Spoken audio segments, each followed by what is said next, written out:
Hello, everyone. Welcome back to Side Stories. We have another exciting episode for you today. Today, I am joined by my lovely guest and roommate, well, I guess housemate, Jacob. Yeah, let's go with that. Yeah. Anything you want to do to introduce yourself, Jacob, before we jump right into things? Not really, but I'm definitely going to say I'm glad we don't have like a video camera recording this because they couldn't handle this much ugly in one room. Yeah, I know. Yeah, no, we're just in one house. We're pushing it, but anyway. We have faces for podcasts, if that makes sense. Yes, exactly. Non-video podcasts. We're really ugly people. And our third guy, Soren, I mean, I don't know if he's the best or the worst of us, to be honest, but we're all really ugly people, I assure you. In fact, not to get completely distracted from the topic of the day, but as I was at work today, I legitimately found out the best way I want to describe myself as an ugly person that I am is as a meat monster, because that's essentially what I am. I am basically talking roadkill. I'm that ugly. So something I legitimately was thinking of as I was driving around today at my job. What are you thinking, like a raccoon or that got hit, or you saying anything specific there? I'm thinking of probably like a very, very, very aged and run over multiple time deer. But anyways, speaking of big, never mind. I'm not gonna say that. There's no transition. No, there's no transition. I got nothing there. But George Hackenschmidt, the man who, well, let's just say he's the topic for the day, right? And this is going to be a very off-the-rails episode because this was done at a very, very late time at night with very limited time and scheduling and planning. So, folks, you're in for a interesting one because Darian couldn't make it this week despite the fact that I thought he was going to make it. So, it's you got to stand in. Darian, too. Yes. I don't think. I can't live up to that. Let me put Ooh. But anyways, George Hackenschmidt. Read his full name. Okay. I will read his full name today. This is going to be one of our famous biography episodes. So the man we're talking about today goes by George Carl Julius Hackenschmidt. Oh, what a name. Well, you know, what an absolute amazing name. And what he is most famous for, and why we're talking about him today, is that we are coming up on the end of the year, right? And what happens at the end of the year, other than Christmas and New Year's? Jacob, do you have any guesses? No. What do people start joining? Gyms. Yes. Yep. So, I had this topic on the back of my head as a potential end-of-the-year candidate, and then Darian couldn't make it, so it got bumped up to a definite episode topic. And basically, people start joining gyms, right? Because the New Year's comes around, everyone wants to get buff and, go into the gym and start off right. Doesn't last long, but they try. No, they try. And so today's episode is to help all of you people who are having trouble doing that get inspired, because our friend George Carl Julius Hackenschmidt, who will be called George Hackenschmidt from now on, was one of the world's most incredible bodybuilders, one of the strongest men to ever live, a professional wrestler, and invented many of the exercises that you do. In fact, the bench press, perhaps the most well-known basic, exercise on the planet next to push-ups, invented by George Hackenschmidt. Yeah, no, I mean... This man is the reason you do bench presses, okay? Have some respect. If you look at the pictures of him, you can tell that he found the new muscles to work, and he just looks just ripped because of it. Yeah, and he was already strong with just, the normal stuff, so he just, my little research into him was just, he loved doing this kind of stuff, and he'd just find new things to do when he thought it worked, and everybody was like, man, this guy found the new meta. Yeah, he had the meta of life, exactly. He also invented the hack squat, which is basically you have it's like a barbell at your legs, essentially, or near your ankles, and you bend to pick it up and down. That was one of his other famous techniques as well. So those are two very iconic lifts that people do for exercise. He invented both of them, along with a few others. He also set multiple records in various other lifts, so that's what he's famous for. But I will go into his life now here, and we're just going to see how things go. All right, so George Hackenschmidt was born in what was at the time called the Governorate of Livonia, I believe. Livonia, yes. Yeah. Livonia, which was part of the Russian Empire. It is now part of modern-day Estonia. So Estonians, you finally have somebody that you can latch onto as your iconic man. And you know what? This would be a good he's a good national icon for Estonia. He might have been a Baltic German. We don't talk about that. Look, let's not draw too many lines, okay? Yeah, exactly. Let's not look a gift horse in the mouth, Estonia. You have an easy win here. Just take it. Now, George was known to be very strong from a young age. In fact, he was reportedly able to lift, and I quote, a small horse, unquote, off of the ground while in high school. I don't know how large a small horse constitutes. I never saw any weight given, but I'm going to guess bigger than a pony. And lifting a pony is going to be hard enough as is, so yeah, that's going to be quite the achievement for a high schooler. Also, I did read his height give us his dimensions, please. I just remember his height. He was 5'10" only, and he was lifting a small horse in high school. Yes. So he must have been close to that height, or I believe he shorter. was very tall, like for his age, and he kind of like for stopped. his age and for the time he was a quick grower. 5'10" was pretty decent, but yeah, for sure. Yeah, it was. Oh my gosh, he's probably tall as the horse then, unless it's an actual pony, but. I don't think so. They considering say small everything horse, else. not pony. So yeah, considering everything else he did, I do not doubt it was. I believe this man can lift a small horse. Yes, exactly. Now, according to George himself, he became enamored of wrestling from a young age after he witnessed wrestlers compete at a carnival he had snuck into. Apparently, it was considered bad for young boys, at least at the time and in his area, to see wrestling matches. That was, I guess, controversial. I don't know if it was because of violence or they thought boys would roughhouse or something. Yeah, I definitely think it's that second one. Probably.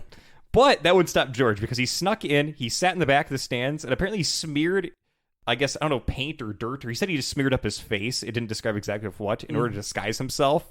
Because apparently the headmaster of his school would go and watch for boys. It's so like old-timey like movie. Yeah. It's like the headmaster tried to get the boys, to stop them from viewing the wrestling match, but apparently that's what life was actually like in old Livonia. So he had to smear up his face and hide in the back, and he wasn't caught. And he said, even though looking back on it, the wrestlers he witnessed were very poor, he didn't know that at the time, and he was totally in love with wrestling as a concept since then. So maybe his headmaster was right to go and take the boys up. They were all going to get into wrestling like they weren't supposed to be.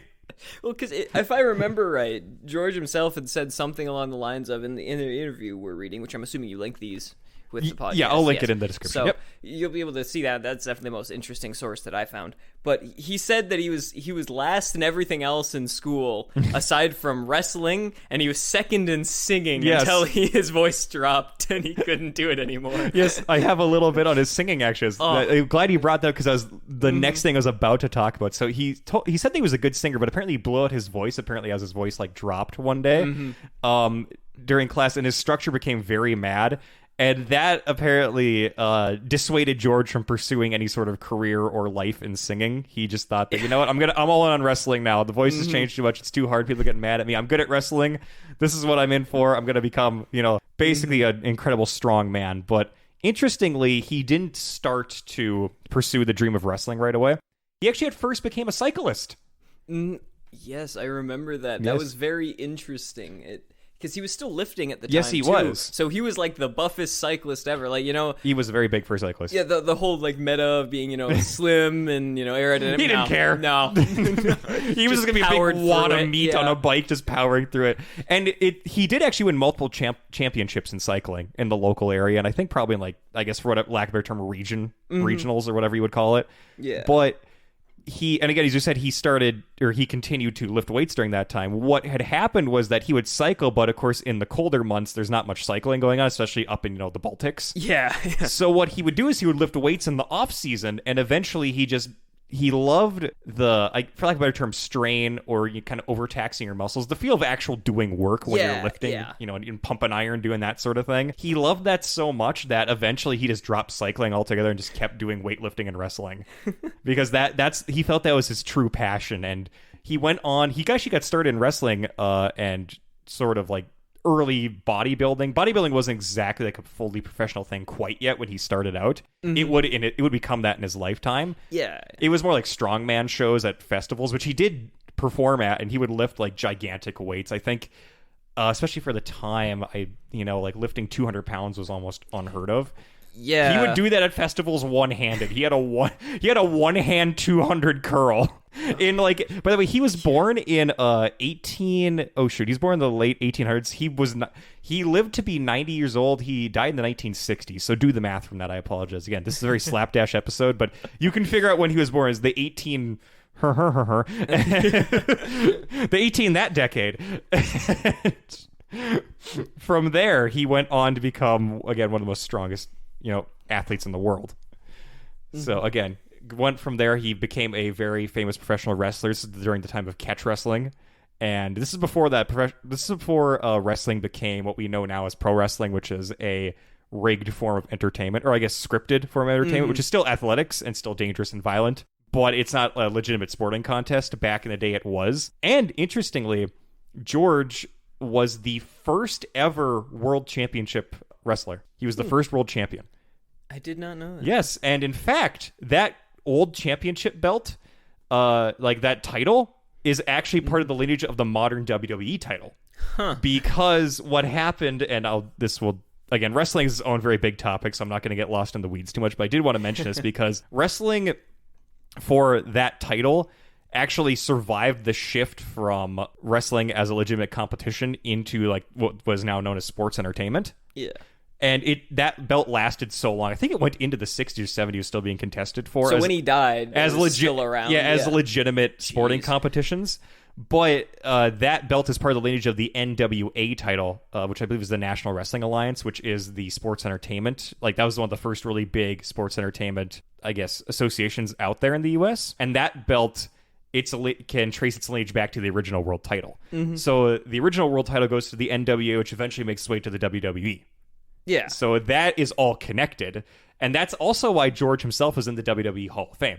Because he's part of the legacy, and so that's interesting. They put people in as legacy wrestlers. So he was inducted, I believe, in 2016 or 19. I can't remember, but it was recently. Okay. So yeah, there's some more fun facts for you. So he had a very important influence in the history of wrestling, and I'm just not going to go into a ton of that today, just because that's all its own topic. I'd like to cover some other time. But I will say that his most famous matches were against a man by the name of Frank Gotch, who's one of those famous wrestlers of all time. He is often regarded as one of the best, if not the best, American wrestler to ever live. And Gotch apparently cheated to beat George multiple times.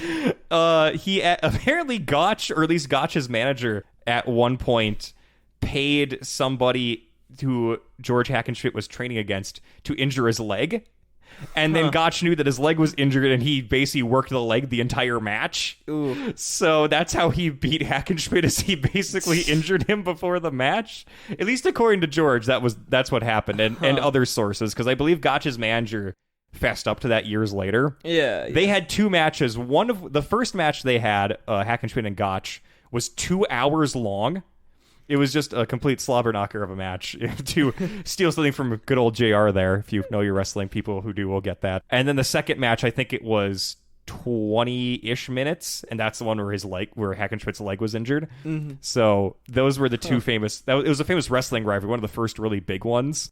And you're seeing the collision between two, Titanic athletes, and apparently one of them's completely cheating to win. So. That happened to poor old George there. But it's okay in the end, because George is also credited with wrestling thousands of matches. The highest estimates I've seen are over 3,000.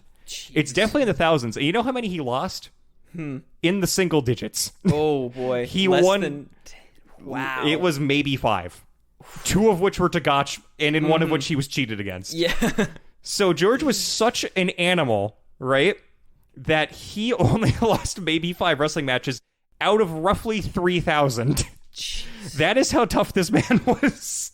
Yeah. And again, he invented the bench press. Basically just to see if he could. Yeah.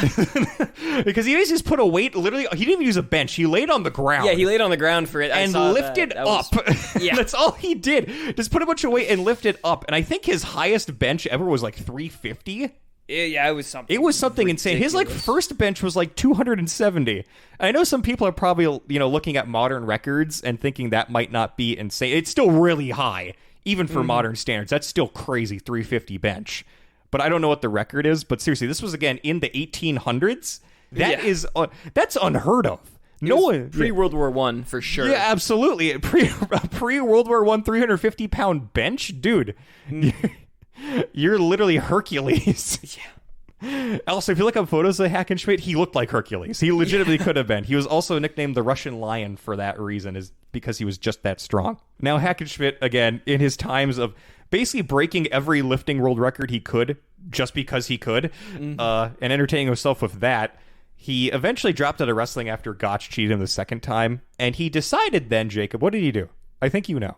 I actually don't. I remember the interview was while he was still doing wrestling. Mm-hmm. Okay. All right, I'll tell you. Most you know what he did? he became a philosopher. Oh, I remember that. He wrote a lot. Yes. Yeah. He became famous for his philosophical writings, which mostly dealt with life advice related to exercise and physical strength. His most famous book, he has multiple, his most famous book which is called The Way to Live, is still in print to this day even. Huh. In it, he argues that light, repetitive exercise is inferior to what he called a steady progression of arduous effort, meaning that one had to truly exert their muscles and overtax them in order to become truly strong and to make real progress.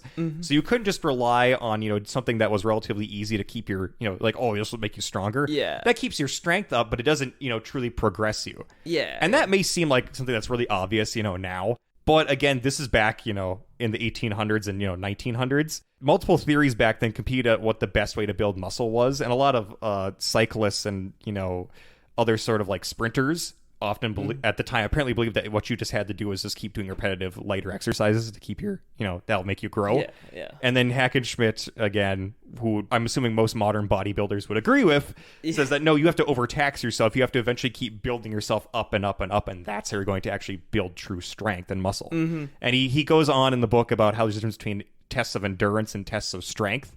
And it's very interesting, and I honestly would recommend that book. You can get it anywhere. It's very easy to get. If you're looking for something to inspire you, if you're kind of going a health kick for the, turn of the new year as we're going into that, you have an easy, very cheap option right there from one of the, strongest men to ever live. Yeah.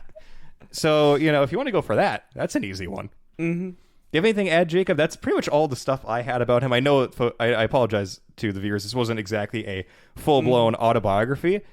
But I also wanted to just cover a little bit about this man's life and get people kind of inspired as a nice, kind of easy, relaxing episode here before you hit the gym and get all buff, which I have done, by the way. I'm starting to hit the gym more, and so I'm still very ugly in the face. But if you neck down, I'm looking much better.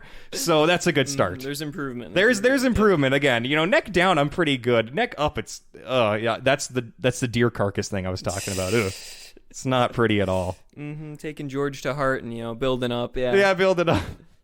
Look, I've seen pictures, George. He was a handsome man. He wasn't the best looking guy in the face, but again, he was wide. He had something to cover for it, Yeah, exactly. It's like, he was tall for the time too. Yeah. So, but by the time you looked up, it didn't really matter what was up there. Good. No. He was not an ugly man. He was built. Yeah, no, he's he had the definition of a Chad. Yeah, he had the rep sheet to prove it too. He went toe to toe with Frank Gotch, and Gotch hadn't cheated. He probably would have won. I do remember real quick. I remember the bit here where when he was 19, a doctor at St. Petersburg saw him and he asked him to come into his house to see what he could do.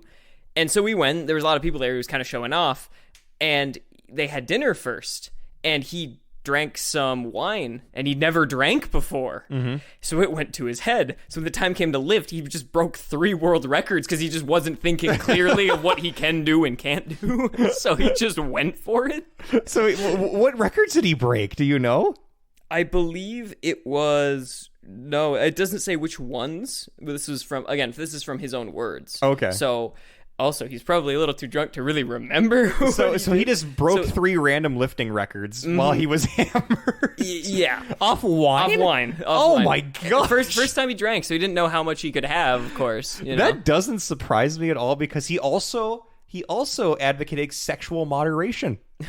Interestingly, he said that was another good way to retain your strength was to take it easy there, not go overboard essentially. So I'm not surprised he was a bit of into the whole temperance thing as well, which was again very common at the time. Yeah. That's not that surprising, but it's interesting that apparently getting him hammered made him stronger. I don't know what's going on there.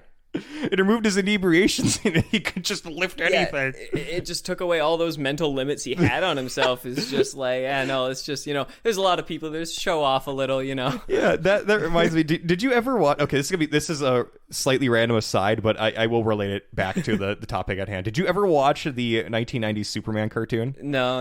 Okay, because in that show, what reminded me of this, talking about Hackenschmidt here, is that he got over his mental blocks in a way and he could do more. In that cartoon, Superman had mental blocks where he thought he would suffocate in space, so it was like a self-fulfilling prophecy. Yeah. He later realized he didn't need a spacesuit, or like he could breathe underwater and that sort of thing. Yeah, so Hackenschmidt was pulling a Superman because he didn't realize that he could do it, and that's why he was limiting himself. It's the power of the mind, folks.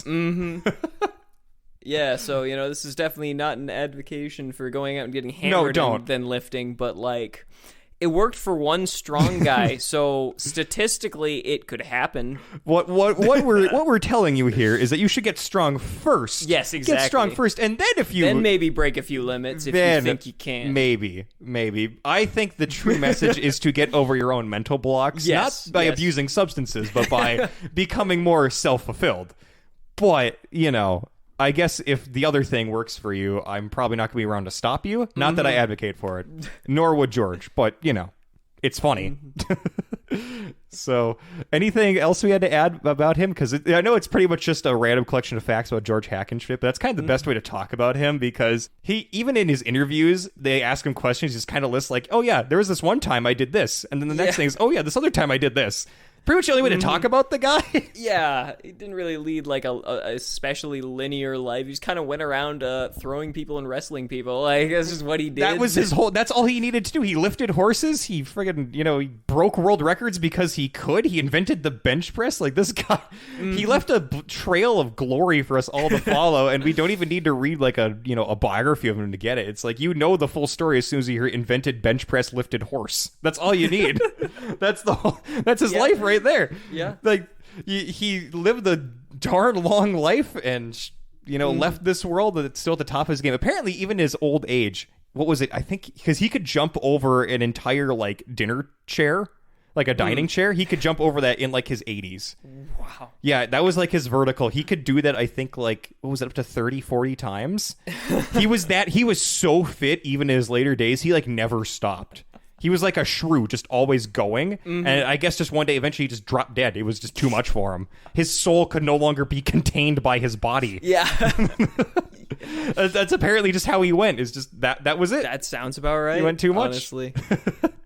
Well, anyways, thank you, Jacob, for helping me get through this episode. Next week will be a much more orderly, contained episode. But you know what? I think this is pretty fun. Thank you for being on. I will hopefully have you on an episode that is your topic of choice, and we will have a bit more cohesion. But I think overall, not a bad episode. No. Hopefully this got you. This is the kind of thing you're supposed to listen to and get amped up before you hit the gym. Just you're like, oh yeah, lift a horse, get a log and just start grab your girlfriend, just bench press her. Just do that. That's how you become a real man. That's the goal. That should always be the goal. If your goal in life, my man, dudes listening to this podcast, if your goal in life is not to be able to literally lift your girl, to pick up your chick, if that's not your goal in life, is to do multiple, full body curls, and I mean that in just a bench press way. If you're not bench pressing your girlfriend, what is the point? If you can't do that, are you even a man? Exactly. No, you're not. No, you're not. Get out there and do it. I believe in you. We're all going to make it, kings. Okay? I believe in every single one of you. Get out there.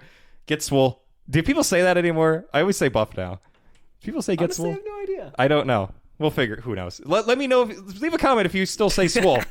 Anyways, we'll catch you next week. Thank you very much again. Lift your girls, and if you're a woman, I dare you to attempt to lift your man.